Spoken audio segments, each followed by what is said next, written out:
ஜெயலலிதா மரணம் தொடர்பாக மத்திய அரசு நீதி விசாரணை கோரி பன்னீர்செல்வம் உண்ணாவிரதம் இருப்பது தவறு என அதிமுக நாடாளுமன்ற உறுப்பினர் நவநீத கிருஷ்ணன் தெரிவித்துள்ளார். மேலும் முதலமைச்சராக பன்னீர்செல்வம் இருந்தபோது மரணம் குறித்து கேள்வி எழுப்பாதது ஏன் என்றும் அவர் குற்றம் சாட்டினார். திரு பன்னீர்செல்வத்திற்கு 75 நாட்கள் அம்மா மருத்துவமனையில் இருந்த பொழுது அவர் அப்பொழுது ஏன் மௌனம் காத்தார்?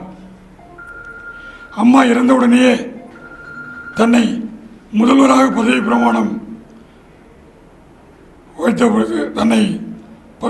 செய்து வைத்த பொழுது அவர் ஏன் இப்பொழுது எந்த காரணத்திற்காக உண்ணாவிரதம் இருக்கிறாரோ அவர் ஏன் அதனை எப்பொழுது எழுப்பவில்லை?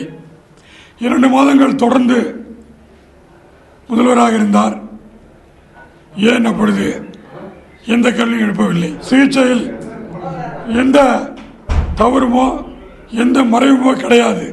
ஏனென்றால் மத்திய அரசு எய்ம்ஸில் இருந்து மருத்துவ நிபுணர்களை அனுப்பினார்கள். வெளிநாட்டிலிருந்து உலகத்தரம் வாய்ந்த உலக புகழ்பெற்ற மருத்துவர்கள் வந்து மருத்துவம் செய்தார்கள். இப்படி இருக்கையில் சிலர் நீதிமன்றத்தையும் அணுகியிருக்கிறார்கள்.